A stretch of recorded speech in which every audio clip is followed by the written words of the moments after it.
Welcome again, my dear all the students. Let us come to the new topic. हम नए topic पर आते हैं जो है गॉस की प्रमेय का अनुप्रयोग। किस तरीके से दूसरा अनुप्रयोग करना। पहला अनुप्रयोग हमने किया गॉस की प्रमेय द्वारा कूलाम के नियम की उत्पत्ति। दूसरा हमें अनुप्रयोग करना है इसके अंदर अनंत लंबाई के एक समान आवेशित तार के कारण वैद्युत क्षेत्र। लंबाई ले ली अनंत। अनंत लंबाई जब हम बात करते हैं आवेश घनत्व की, तो आवेश घनत्व में हमेशा वही होता है जैसे द्रव्यमान बटे आयतन, लेकिन आवेश में क्या लिया जाएगा। आवेश घनत्व में आवेश बटे आयतन लिया जाएगा। अब लंबाई चौड़ाई और ऊंचाई की तुलना में अनंत हो गई, तो इसका मतलब है कि उसमें हमें जो लेना पड़ेगा वो रेखीय आवेश घनत्व लेना होगा। तो मान लीजिए कि ये हमारा एक अनंत लंबाई का तार है। अब अनंत कैसे दिखाएं, इसको इस तरीके से कर्ल फॉर्म में या घुंघराले रूप में हम इसको करके दिखा देते हैं, जिससे ये अगर हमने इस लाइन को बिल्कुल फ्लैट कर दिया तो इसका मतलब हो गया कि इसकी आकृति फिक्स हो गई, इसकी लंबाई निश्चित है। लेकिन अगर हमने इस तरीके से टूटा हुआ टाइप में दिखाया है तो इसका मतलब है कि लंबाई अनंत है।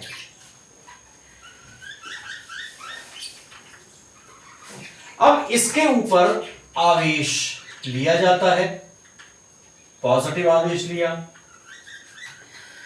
अब आपको एक प्रॉपर्टी पता है कि जिस वस्तु के ऊपर आवेश दिया जाता है हमेशा वैद्युत बल रेखाएं उस आवेशित वस्तु के लंबवत बाहर की ओर निकलती हैं। अगर पॉजिटिव चार्ज है तो, नेगेटिव चार्ज है तो अंदर की ओर आएंगी, पॉजिटिव चार्ज है तो बाहर की ओर जाएंगी। तो इसका मतलब है कि इस पर वैद्युत बल रेखाएं इसकी सतह के लंबवत बाहर की ओर जाएंगी। ये पेन है, तार जो होता है वो बेलन की आकृति का होता है, तो आवेश जो है वो इसके बेलन के पूरे पृष्ठ पर है। तो निकलने वाली जो वैद्युत बल रेखाएं होंगी वो कुछ इस प्रकार से होंगी।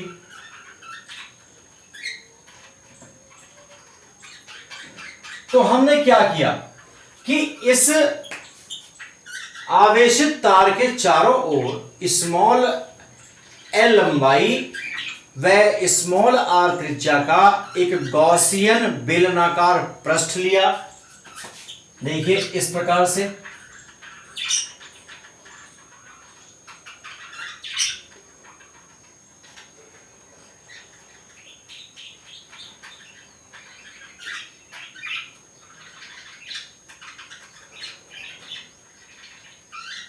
ये बेलनाकार पृष्ठ हो गया।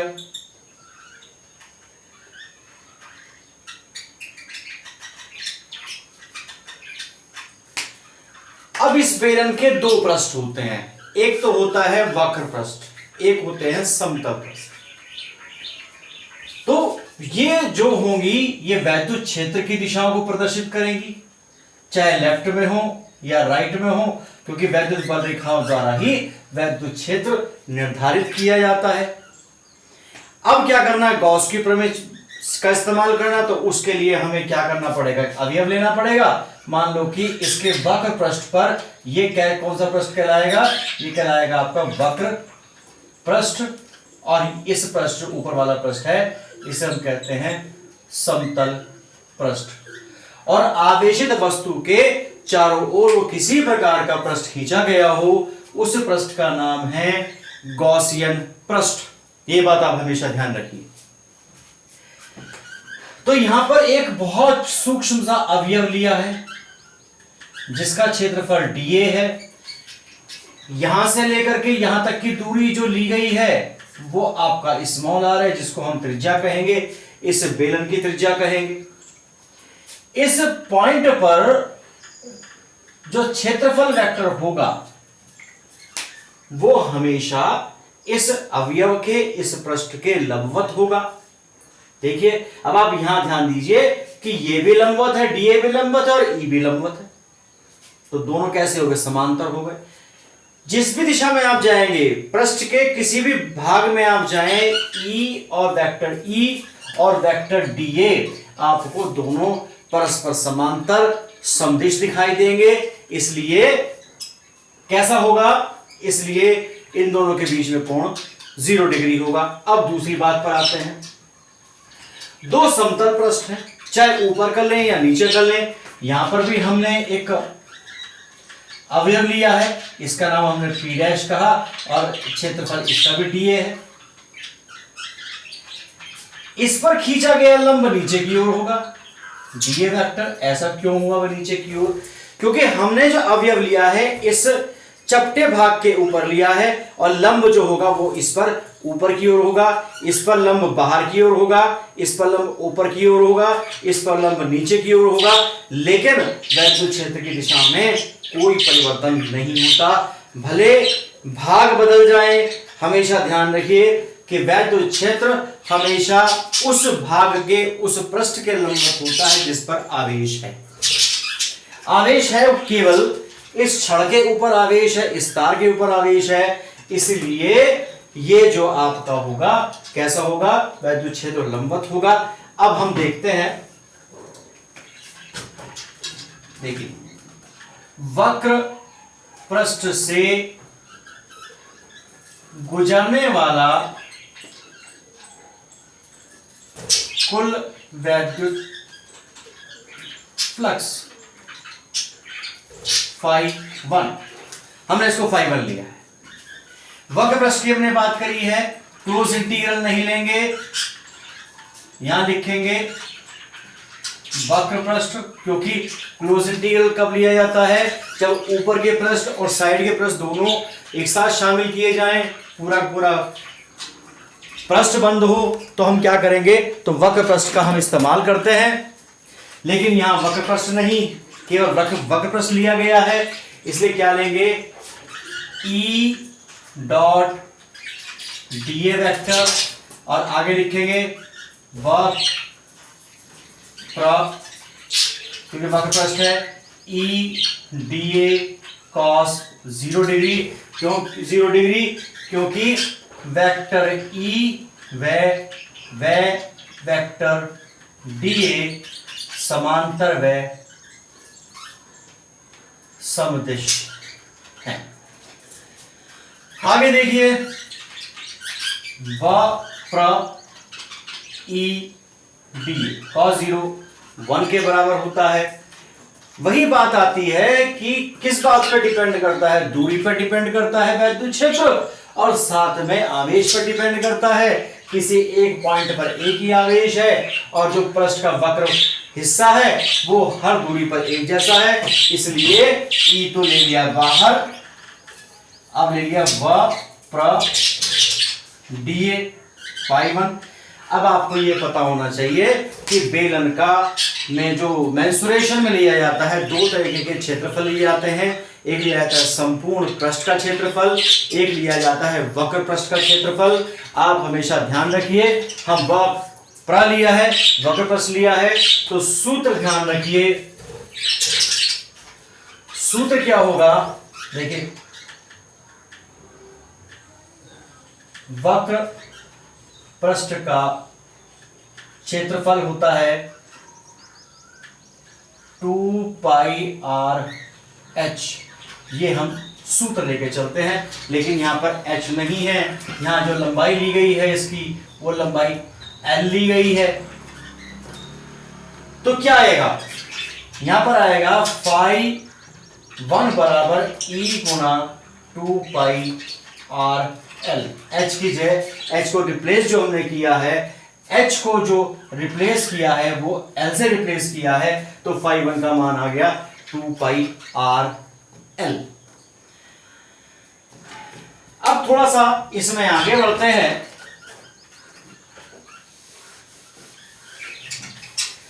अब आते हैं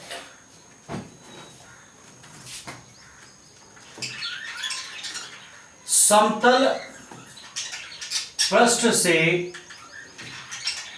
गुजरने वाला वैद्युत फ्लक्स φ2।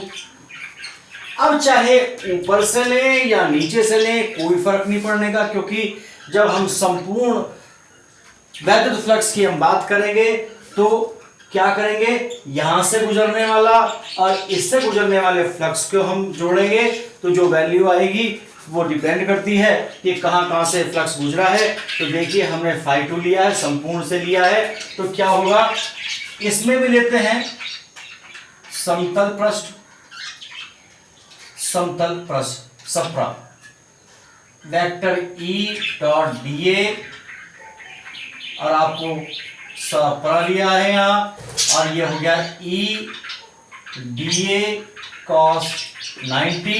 ध्यान दीजिए कि ये dA है और ये E है, इन दोनों के बीच में कोण 90 डिग्री है, इसलिए cos 90 होता है 0। तो कहां से गुजरा, केवल वक्र पृष्ठ से गुजरा, समतल पृष्ठ से गुजरने वाला वैद्युत फ्लक्स 0 हो गया। अतः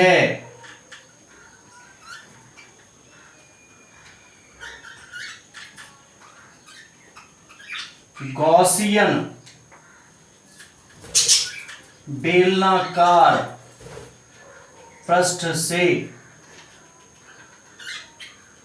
गुजरने वाला कुल वैद्युत फ्लक्स, देखिए क्या होगा, फाई बराबर φ1 प्लस φ2, फाई बराबर φ1 प्लस φ2, φ1 प्लस φ2। अब रखिए मान फाई, ये हो गया 2 पाई E गुणा 2 पाई RL प्लस 0। आगे कंटिन्यू करते हैं इसको, इसी को आगे बढ़ाते हैं। अब इसका काम तो चित्र का निबट गया, आगे सूत्र का काम रह रहा है हमारा, आप लोगों ने नोट कर लिया होगा। तो फाई बराबर देखिए क्या बचा, E गुणा 2 पाई RL। अब चूंकि गॉस की प्रमेय क्या कहती है, गॉस की प्रमेय से फाई बराबर होता है Q अपॉन एप्सिलॉन 0 के, इसलिए Q अपॉन एप्सिलॉन 0 बराबर E गुणा 2 पाई RL। तो E क्या आ जाएगा, E आ जाएगा Q upon 2 pi epsilon 0 RL। अब चूंकि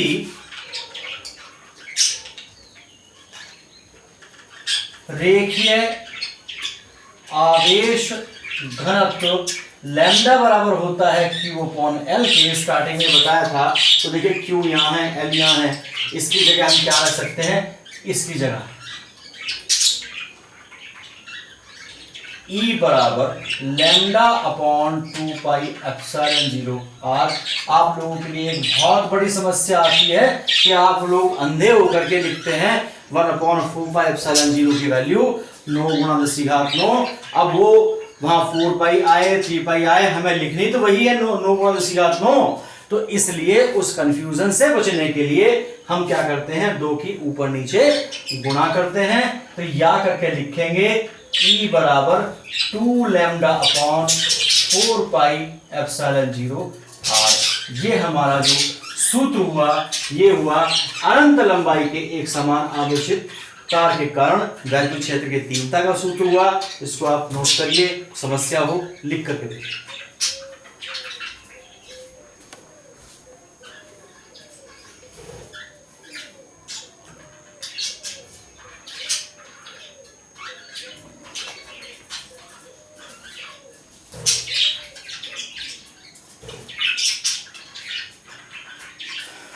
उम्मीद करते हैं कि चैप्टर की एंडिंग में बहुत ज़्यादा नहीं बचा है, इसमें मात्र 2 टॉपिक पर हम और रह रहे हैं। तो उम्मीद करते हैं कि आप लोग कोशिश करेंगे जितना जल्दी से जल्दी और बहुत आसानी से इसको तैयार कर सकें।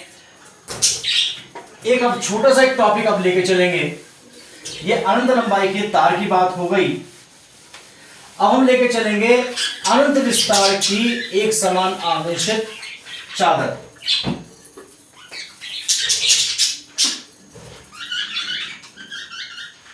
अनंत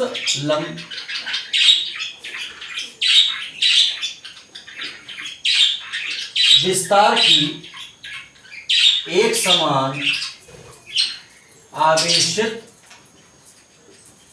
चादर के कारण वैद्युत क्षेत्र की हम बात करेंगे। पहले लंबाई की हमने बात कर दी, अब एक समान विस्तार की हम बात करेंगे। देखिए, ये एक चादर ली है, इसका विस्तारण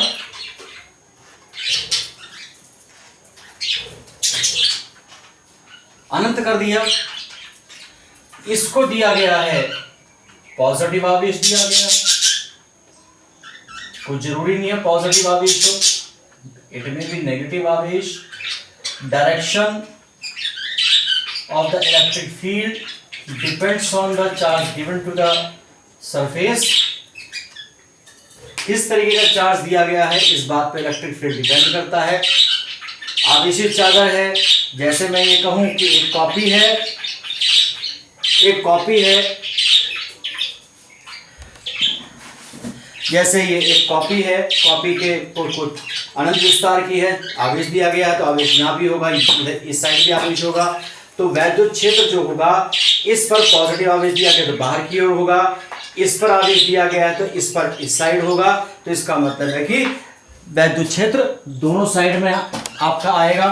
पानी पी लिया जाए।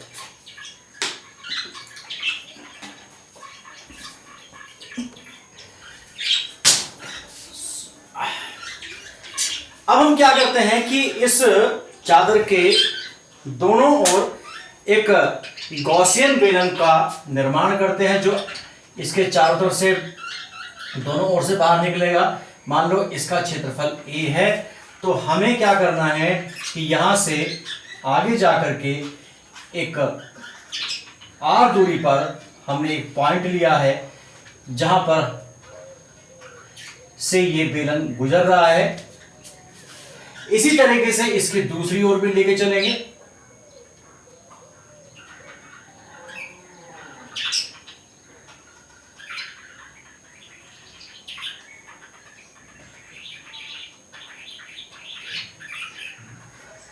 सबका दोनों का पृष्ठ क्षेत्रफल A ही लिया गया है। अब इसमें भी 2 तरीके के पृष्ठ हुए। जो वैद्युत क्षेत्र निकला, इसमें वो निकला इस दिशा में, और इसके पिछली ओर का निकलेगा इस दिशा में। ये आपका वैद्युत क्षेत्र कुछ दर्शा रहा है, ये हमारे वैद्युत क्षेत्र को दर्शा रहा है। अब क्या करते हैं कि इसके ऊपर देखिए, इसके अंदर 2 समतल पृष्ठ लिए गए हैं। एक ये लेफ्ट साइड, एक राइट साइड में लिया गया है। ये राइट साइड है, राइट, और ये है हमारी लेफ्ट साइड। तो दोनों पर हम एक वक्र पृष्ठ लेते हैं। P1 पॉइंट पर क्षेत्रफल dA वेक्टर इधर होगा, क्योंकि इसका क्षेत्रफल dA है। और यहां पर भी एक वक्र पृष्ठ लेके चलते हैं, एक छोटा सा अवयव लेके चलते हैं जिसका वेक्टर है dA, और ये dA लिया गया है। और इस पॉइंट को दिया है P2। यहां पर एक इसके वक्र पृष्ठ पर अवयव लेते हैं, वक्र पृष्ठ पर, और यहां पर हो गया dA, ऊपर की ओर हो गया। अब वैद्युत क्षेत्र की जब हम बात करते हैं तो वैद्युत क्षेत्र दोनों जो साइड हैं वो दोनों समान दूरी पर, इधर भी आर दूरी पर है, इधर भी आर दूरी पर है, तो इसका मतलब है कि वैद्युत क्षेत्र किस बात पर डिपेंड करेगा? पहले डिपेंड करेगा आवेश पर, दूसरा डिपेंड करेगा दूरी के ऊपर। अब चूंकि दोनों और दूरियां और आवेश समान है, इसलिए वैद्युत क्षेत्र तो परिवर्तन नहीं होगा। तो सबसे पहले देखते हैं, पहले लिखते हैं, माना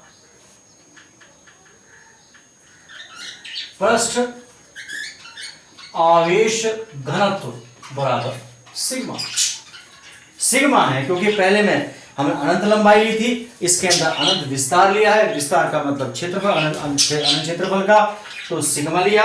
और सिग्मा बराबर जो लिया जाता है वो होता है Q अपॉन A के।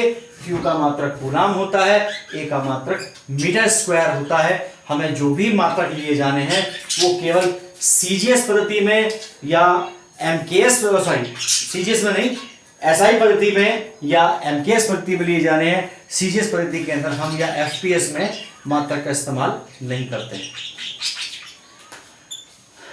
आगे चलते हैं, समतल पृष्ठ से गुजरने वाला वैद्युत फ्लक्स। देखिए कितना होगा। φ1 की बात करते हैं, कितने साइड हैं? समतल दो हैं, तो इसलिए लिखा जाएगा Sapra E D A cos 0 plus Sapra E D A cos 0। क्योंकि देखिए यहां डी ए वेक्टर और ई वेक्टर समांतर समदेश, D A vector E vector समतल परस्पर समांतर समदेश, इसलिए दोनों एक जैसे हैं। 2 हो जाएगा सप्रा ई डी ए, 2 ई बाहर ले लिया, सप्रा डी। अब चूंकि इसका कोई फिक्स एरिया नहीं है, तो इसलिए हम क्या करते हैं, देखिए जो एरिया लेके चले हैं, क्षेत्रफल लेके चले हैं, वो ए लेके चले हैं, तो हम क्या लिख सकते हैं 2EA, और हम लेके चलते हैं सप्रा DA बराबर ए। ये हमारा फाइव बना गया। दूसरा कौन सा पृष्ठ बचा? वक्र पृष्ठ बचा। वक्र पृष्ठ से गुजरने वाला वैद्युत फ्लक्स φ2 कितना होगा? वक्र EDA cos 90। देखिए EA है, DA है, 90 हो गया, 90 हो गया तो 0 हो गया φ2। अब देखिए संपूर्ण वैद्युत फ्लक्स φ बराबर φ1 प्लस φ2।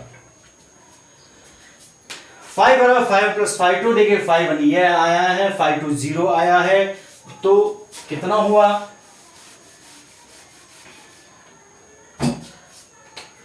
तो φ बराबर आया 2EA।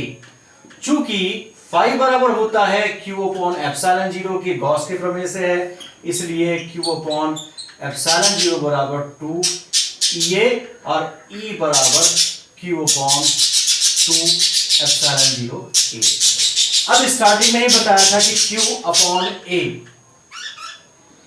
जो सिग्मा के बराबर होता है, तो सिग्मा अपॉन 2 एप्सिलॉन 0A।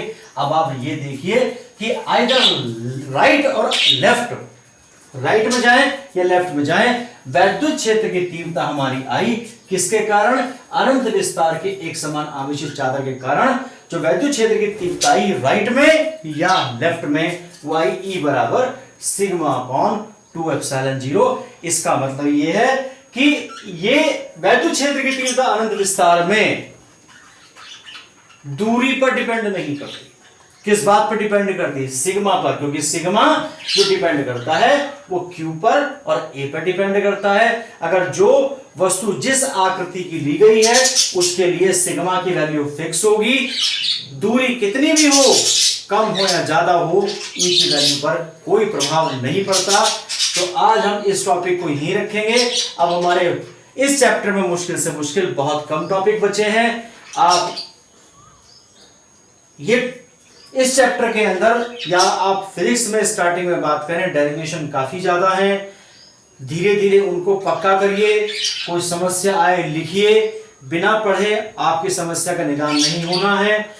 धीरे धीरे में हम चल रहे हैं, चूंकि डेली एक या दो एक वीडियो डाली जाती है, इसलिए आप लोग हमारी हेल्प करें और थोड़ा सा आप लोग पढ़ें, हमारी मजबूरी को, अपनी मजबूरी को समझें, जिससे कि हमें आपके लिए और ज़्यादा मेहनत करने की जज्बा मिले। इस कारण वीडियो को लाइक करें, शेयर करें। Thank you for watching. Thanks.